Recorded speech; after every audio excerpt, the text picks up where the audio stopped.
coffee siya. Siyado naman yan. Starbucks, maamoy ko na naman ng masarap na coffee. Coffee time tayo. Mga kasit Marys. Pala, sakto-sakto. Ano tayo? Yun ang sinasabi ko. Ang amoy ng kape. Dito na tayo pala, po. Ah, dito na tayo. Ay, coffee. Coffee lang pinakano. Coffee time kami ni Bri. Hi. Black coffee. Black coffee? Pero ano, extra coffee. Cold ba? Hot. Very, very hot. O-order siya. Siya natin.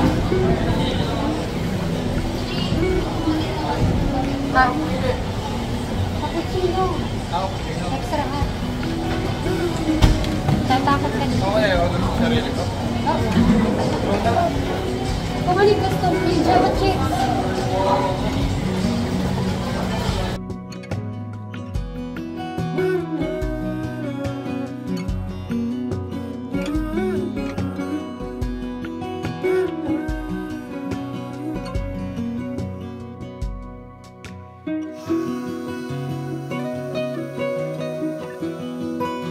Sa'yo?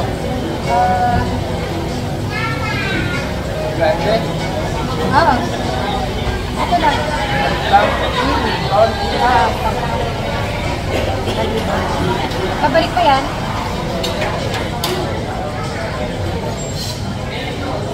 Sa counter na si Bri. O, diba kayo marunong na siya mag-order? Ay, talaga si Brian, oh. Sa 2 taon na mahigit, yan. Natuto na mag-socialize. Bri! Ay, ang liit naman lang sa'yo. Ang cute naman. Kasi pag nag-order tayo, malaki. Dahil pinili ko ba maliit, pinili mo din maliit sa'yo? Oo, para mabilis mo ubus. Ah. Kala ko ginaya mo lang ako. Ha? Hindi, pili ko ginaya mo ko kasi maliit. Ay, yan ang cheesecake. Thank you. Thank you, sir. Yan ang cheesecake. Pinalaman yung microphone. Ay, nakalimutan ko. Di ba pinadala ko sa iyo?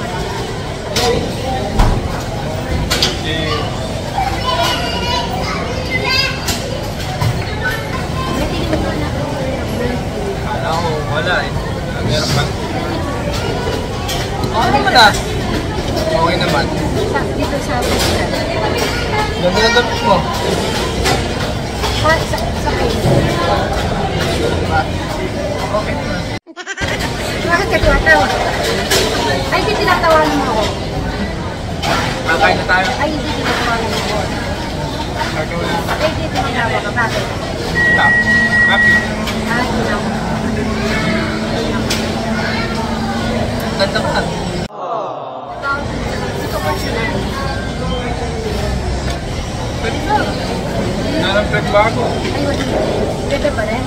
Kala ko ba? Nana?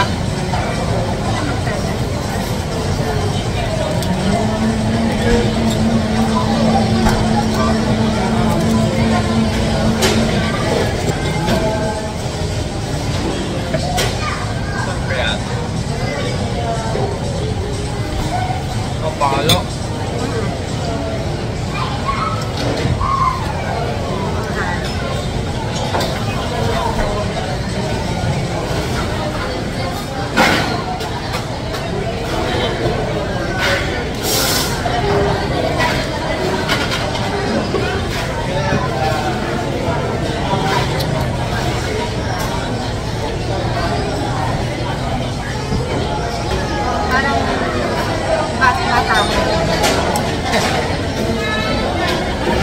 Bakit?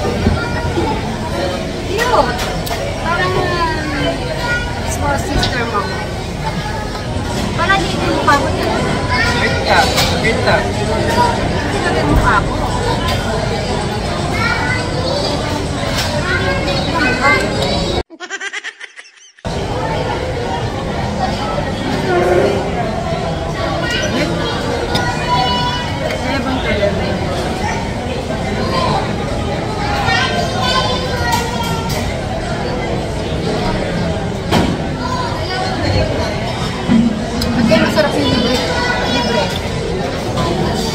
dahan-dahan. Nabilis ka na naman kaya sumasakit ko pa na. Kaya sumasakit eh. Pag po si Bri ay yung halimbawa, iniinom niya, pag tuloy-tuloy, sumasakit yung ulo niya. Kaya sabi ko, tuloy lang siya. Yung data, para naman wala naman kukuha ng Diyos mo. Kaya bilis ka lang.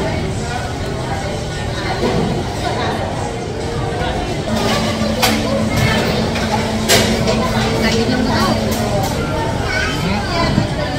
Pagulog ka na. Time me. So, yung gano'n na talaga. Pag-isa-isa na. Kaya mo.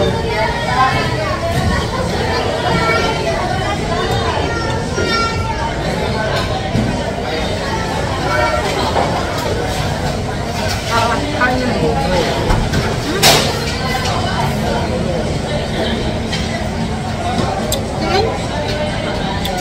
Dito yung mga. Favorite phrase. Kasi sabi ko, kasi sobra-sobra, dami naman yan. Para mawala yung sakit ko, isubo ko na lang. Eh, ako nagpuan. At, yabang ano to eh. Gusto ko talaga magluto ng mag-bake ng cheesecake, kaya lang. Lagi akong balbak.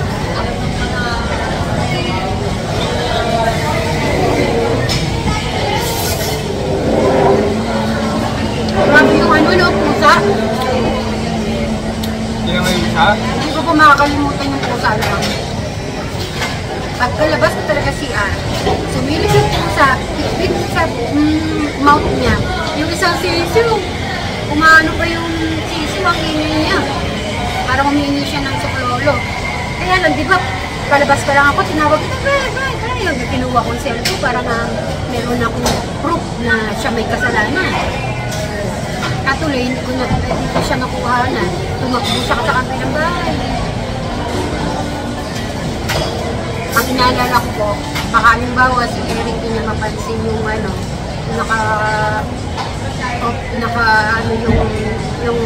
ano po, yung ano niya, window ba?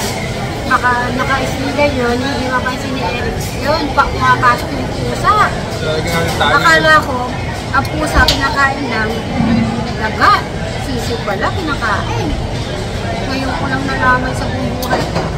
First time ko nakita niya.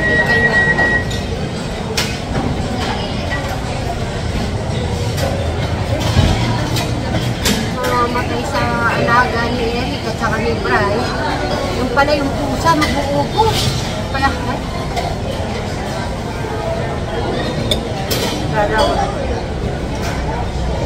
susumbo ko po yan sa barangay. Bag, pumunta tayo sa barangay. Marami natin yung pusa. Bakit? Mawalik ko ba natin yun? Eh, at least para nakulong na yung pusa. Paano kung ubusin? Binigay pa ni Ma'am Alma sa inyo ng Marites? Ano yung kaya? Kanya nilang kaya?